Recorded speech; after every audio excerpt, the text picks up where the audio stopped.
புதிய தலைமுறையின் நம்மால் முடியும் குழுவின் களப்பணி குறித்த தொகுப்பை பார்க்கலாம்.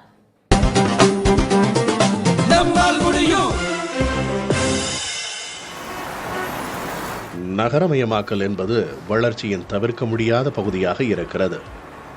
முறையான கட்டமைப்பு, தெளிவான திட்டமிடல் மற்றும் கழிவு மேலாண்மை போன்ற காரணிகளை பின்பற்றினால் நகரமயமாக்கல் என்பது வளர்ச்சியே. நகரங்களில் மாசுபாடு என்பது வாகன உமிழ்வுகள், தொழிற்சாலைகள், தூசி மற்றும் கழிவுகளை எரித்தல் போன்ற பல காரணங்களால் ஏற்படுகிறது. இது பொது சுகாதாரம், காலநிலை மற்றும் சுற்றுச்சூழல் ஆகியவற்றுக்கு ஒரு பெரிய அச்சுறுத்தலாக உள்ளது. இதனை தவிர்க்க வன பாதுகாப்பு, மாசுபாடு குறைப்பு மற்றும் சுற்றுச்சூழல் விழிப்புணர்வு நிகழ்வுகள் போன்ற செயல்கள் சுற்றுச்சூழலை நிலையானதாக வைத்திருக்க உதவுகின்றன. திருவள்ளூர் மாவட்டத்தின் ஆவடி வட்டத்தில் உள்ள திருமுல்லைவாயல் பகுதியில் சுமார் 22 ஏக்கர் பரப்பளவு கொண்ட சுற்றுச்சூழல் பூங்காவில் எக்ஸ்னோரா இன்டர்நேஷனல் அமைப்பு திருமுல்லைவாயல் ஈகோ பார்க்குன்னு நாங்கள் சொல்லுவோம். இது 3 வருஷத்துக்கு முன்னே பார்த்தீங்கன்னா வெறும் காட்டுக்கருவையால் நிரம்பி ஆன்டி சோஷியல் எலிமெண்ட்ஸ் தான் இங்கே இருந்துகிட்டு இருந்தாங்க. அப்போ சிட்கோட்டை நாங்கள் இந்த லேண்டை கிளைமேட் சேஞ்சுக்கு மிட்டிகேட் பண்ணுறதுக்காக மரங்கள் நடுவோம் அப்படின்னு கேட்டபோது உடனே ஒரு எம்ஓவி போட்டு கொடுத்தாங்க எங்கள்கிட்ட. இப்போ கிட்டத்தட்ட 50,000 மரங்களும் 11 சின்ன சின்ன குளங்களும் இருக்குது. இப்போ இந்த இடத்துல என்னென்னா பல வகையான மரங்கள் இருக்குது. இப்போ பயோடைவர்சிட்டி அந்த அளவுக்கு இன்க்ரீஸ் ஆகிடுச்சு. இப்போ பார்த்தீங்கன்னா இப்போ பேர்ட்ஸு, நிறைய பேர்ட்ஸ் வருது, ஈவன் ரேபிட்ஸ் இருக்குது, பட்டர்ஃப்ளைஸு, பீஸு, வண்ணத்து பூச்சிகள், தேனீக்கள் எல்லாம் பெருகி ரொம்ப அருமையான ஒரு அடர்ந்த காடாக சிட்டிக்குள்ளே இருக்கிறதுனால இது ஒரு பெரிய வரமாக இருக்குது.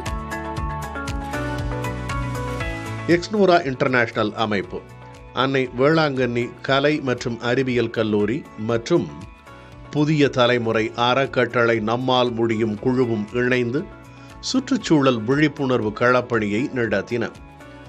மாணவர்களுக்கு சுற்றுச்சூழல் பாதுகாப்பு பற்றியும் அதன் முக்கியத்துவம் பற்றியும் எடுத்துரைக்கப்பட்டது. இன்னைக்கு கிட்டத்தட்ட ஒரு 40 மாணவ மாணவிகள், ஒரு 5 ஸ்டாஃப் மெம்பர்ஸ் எல்லாரும் சேர்ந்து நாங்கள் ஒரு 50 பேர் கொண்ட குழுவாக இங்கே வந்திருக்கோம். இது ஸ்டூடெண்ட்ஸுக்கு ஒரு சுற்றுச்சூழல் கல்வி, என்விரான்மெண்டல் எஜுகேஷன் பற்றி தெரிஞ்சுக்கிறதுக்கு ஒரு நல்ல ஒரு இடமா இருக்குது. எல்லாருமே இந்த இடத்துக்கு வரணும் கண்டிப்பாக. ஏன்னா உள்ளே இருக்கிறப்போ ஒரு ஊட்டியில் இருக்கிற அளவுக்கு ஒரு சில்னஸ் இருந்துச்சு. அந்த அளவுக்கு ரொம்ப குளிர்ச்சியாக, ரொம்ப பசுமையாக இந்த இடம் இருக்குது. ஸோ எல்லாருமே இந்த இடத்துக்கு இந்த பசுமையை நீங்கள்லாம் நீங்கள் அனுபவிக்கணுன்றது நான் கேட்டுக்கிறேன்.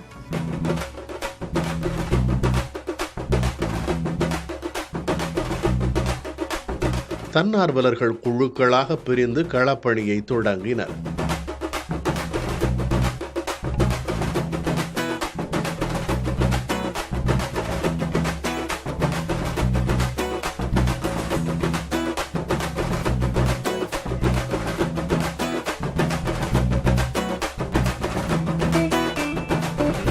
நம்ம என்ன பண்ணணும்னா வி ஷேப்ல இங்க ஒரு விதை வைக்கிறோமா, அடுத்தது ஒரு 3 அடியில 2 அடியில இங்க ஒண்ணு, அதுக்கப்புறம் இங்க ஒண்ணு. நீங்க ஞாபகம் வச்சுக்கோங்க, ஜிக்ஸாக் தான். இந்த ஜிக்ஸாக்லயே வச்சுட்டு போறோம். கிளியரா? இதுவும் நான் முன்னாடி சொல்லி கூகுள் பண்ணீங்கன்னா 5 அடின்னு இருக்கும். அப்புறம் ஏன் மாஸ்டர் நீங்க இப்படி வைக்கிறீங்கன்னா ப்ராபபிலிட்டி நமக்கு தெரியாது. மரமா அதுக்கு 5 அடி தேவை, அது வளர்ந்து முடியுமா நமக்கு தெரியாதுங்கிறதுனால நம்ம 3 அடி டிஸ்டன்ஸ்ல வைக்க போறோம். பனை விதை நடவிற்காக குழி எடுத்தல், விதை நடுதல் என்று களப்பணியில் ஆர்வத்துடன் பங்கேற்றனர். ஆனா யூஸ்வலா விதை பழம் இங்க தானே கோம்பு பிடிச்சிருக்கு, அதோட பாட்டம்ல தான் குறுத்து வரும். உங்களுக்கு வைக்கும்போது உங்களால கான்சியஸா யோசிக்க முடிஞ்சதுன்னா இப்படியே வச்சீங்கன்னா அது முளையது கொஞ்சம் ஈஸியா இருக்கும். இங்க இருந்து தான் அதோட குருத்து வெளியில வரப்போகுது. அதனால இது இப்படியே வச்சா போதும். ஓகேங்களா? இந்த மண்ணோட வளத்தை பொறுத்து 3 to 6 மாசத்துக்கு கூட வளர்ந்து வெளியில வந்துடும். பனை மரங்களோட பெனிஃபிட் நமக்கு எல்லாருக்கும் தெரிஞ்சது தான். இருந்தாலும் இப்போ இருக்கிற ஜென்ரேஷனுக்கு கொண்டு போய் சேர்க்கறது தான் இன்னி ஈவெண்ட்டோட ரொம்ப முக்கியமானது. பனை மரம் கிட்டத்தட்ட 800க்கும் அதிகமான மெடிக்கலுக்கு யூஸ் ஆகுது. நிறைய நாட்டு மருந்துகளுக்கு, கட்டுமான பணிகளுக்கு, கைத்தொழில்களுக்கு நிறைய 800க்கும் அதிகமான பயன்பாடுகள் ஒரு பனை மரத்துலேருந்து கிடைக்குது. அந்த பனை மரத்தை கிட்டத்தட்ட இந்தியா ஃபுல்லாக 9 கோடி பனை மரங்கள் இருக்குது. அதில் அதிகபட்சமாக 5 கோடி பனை மரங்கள் தமிழ்நாட்டுக்குள்ளே தான் இருக்குது. நம்ம அதுக்காக பனை வாரியம் அந்த மாதிரி நிறைய விஷயங்கள் இருக்கும். அதை இன்னமும் ரொம்ப எஃபெக்டிவாக எடுத்துகிட்டு போனோம்னா பனை மரத்துலேருந்து நிறைய தற்சார்பு விஷயங்களை நிறைய செய்ய வைக்க முடியும். அந்த அவேர்னஸை இன்னைக்கு ஸ்டூடெண்ட்ஸ்க்கு கிரியேட் பண்ணியிருக்கோம். அந்த ஸ்டூடெண்ட்ஸோட ஹெல்ப் மூலமா கிட்டத்தட்ட 1000 பனை விதைகளை வச்சு முடிச்சிருக்கோம். நாங்கள் திருமுல்லைவாயிலில் நிற்கிறோம். இப்போ இந்த இடம் ரொம்ப அருமையாக இருக்குது. நாங்கள் ஃபர்ஸ்ட் எக்ஸ்பீரியன்ஸ் இதுதான். இங்கே வந்து பனை மரம், நிறைய மரங்கள் நாங்கள் பார்த்தோம். வித்தியாசமான நிறைய மரங்கள் பார்த்தோம்.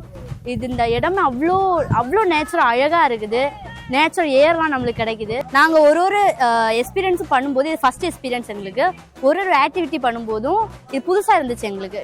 நாங்கள் இந்த ஊரில் சிட்டியிலேருந்து இந்த மாதிரி இடத்துக்கு வந்தது புதுசாக இருந்துச்சு.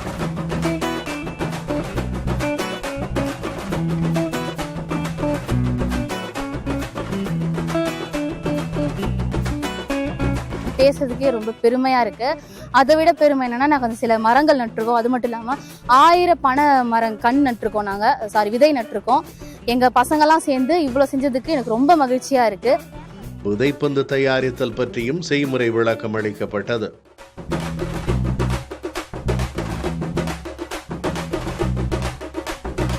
வீட்டில் நாம் பயன்படுத்திய பால் கவர்களை தூக்கி போடாமல் அதை பயன்படுத்தி மரக்கன்று உருவாக்கும் முறைகளை சொல்லிக் கொடுத்தனர்.